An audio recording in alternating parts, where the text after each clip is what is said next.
printing is taking over the world. But how does it actually work?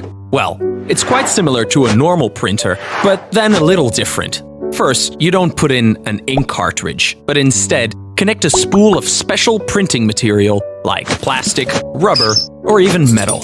And you don't print boring text documents, but real-life models of what you've just made on your computer screen. Simply awesome. Right now, you can buy a 3D printer yourself and make complex 3D models with modeling software. But if you're not really a wizard with all that technical stuff, you can buy personalized 3D models online, like fancy toys, bracelets, or phone cases. Then send it to a 3D print shop nearby, choose a material, and pick up your own unique item. Sweet. In the medical world, they're developing 3D printers with special biological material.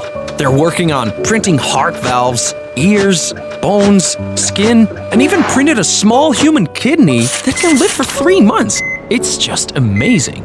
And hold on to your seats, they're developing a 3D printer that can print in space and are planning to print a moon base. A moon base! But, still, the coolest thing you can print with a 3D printer is another 3D printer. Booyah!